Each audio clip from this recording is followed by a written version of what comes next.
YouTube, it's me, John Avenger, once again, and welcome back to another video of mine. I'm finally reviewing the first episode of the second MCU show of 2021, Falcon and the Winter Soldier. Yeah, the New World Order was the name of the first episode. The pilot was pretty damn solid, I must say, because we finally got a show that's not yuck, yuck, yuck funny. There's some jokes in it, but it's sporadically. They don't do it all the time.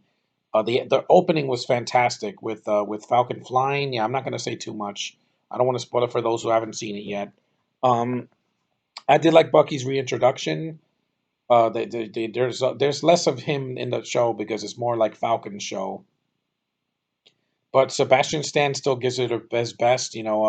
His acting is really subtle, and he's a good actor. It was good to see more diversity in this show.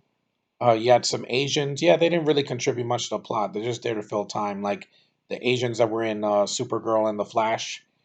Also, you had whatchamacallit, they showed Falcon's family. They showed his sister and her kids, his nephews. It was good. They explained what happened during the blip and all that. 5 years had passed. If you saw Endgame, you know what happened and what happened when Cap gave him the shield at the end of Endgame. But the ending of this was kind of weak. I thought the reveal at the end was, yeah, not really. I'm like, what? That's how you're going to end the episode? I'm like, yeah, it was kind of weak. But the rest of the show was really freaking awesome. I'm not asleep, don't worry. It's worth your time. If you have not seen it, go see it now on Disney Plus or stream it somewhere else. It's definitely, WandaVision's the funnier show. This one is more grounded in reality, and there's no alternate realities, and there's no like commercial breaks or any of that. It's just straight through, and it feels more like a sequel to like Captain America: Civil War, like a kind of like a prologue for that or epilogue. And yeah, the show looks fantastic. The effects are great. The score was fantastic. I love the score in this show. Um, the scope of the show is really good too. Like the beginnings, they filmed in Tunisia, which is where the original Star Wars was made, and some of the prequels as well. Uh, and there were three problems I had with the episode, though. The subtitles, there's way too many subtitles. Like three or four scenes have subtitles. The ending was weak, and I thought that there were some filler characters here and there that just could have been cut out. Like two scenes could have been cut out for the pacing to go a little faster. But at least one episode, it was good. It was shorter than the Snyder Cut, which I'm going to get to that eventually. But it was 40 minutes long. There's no post credit scene, so don't fast forward to the end. There's nothing at the end. It's just once you see the ending, it's over. There's just a end credits. They show the names of the actors, the title of the show, and then all the people that worked on it. That's it. There's no post credit scene like in WandaVision. There's no Marvel zinger because it wouldn't make any sense. I mean, Baron Zemo we know is in the show. He's going to be in the next episode probably. Sharon Carter is going to be in the show. Well, there's an Avenger that shows up in this as himself, but I'm not going to say who it is.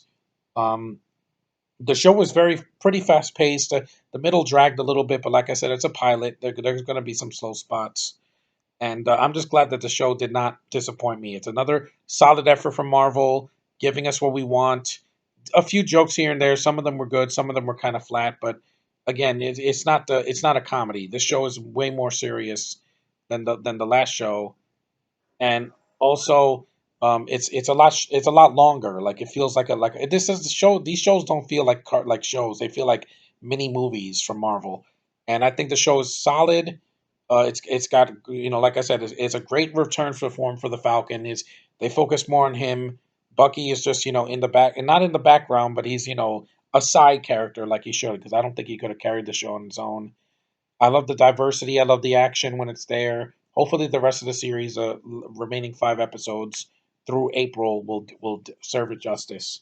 But this pilot was really good. See it if you can. Enjoy this, and you can rewatch WandaVision. I'm going to probably do that at the end of the year.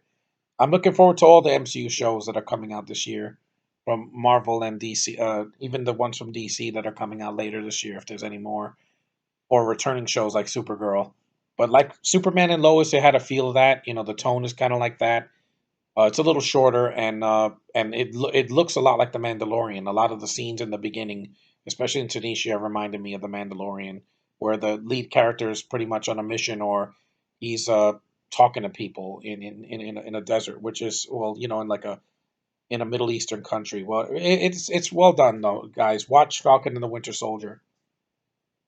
It's another solid attempt for Marvel after 18 months of nothing. We got no movies from the MCU for 18 months since Far From Home. This and WandaVision definitely are proving that Marvel can make anything entertaining if they put effort in and the execution is done well. We got more shows coming up. We got Loki in June. We have Hawkeye in probably in the second half of the year. Next year we have like She-Hulk and Miss Marvel and Moon Knight and a bunch of others. I'm willing to give them all a chance, except for What If. What If I don't care about. It's animated. I don't think it's canon. But anyway, thanks for watching. Take care, and I'll see you in the next review. Hopefully of the Justice League Snyder cut or something shorter. So see you next time, guys.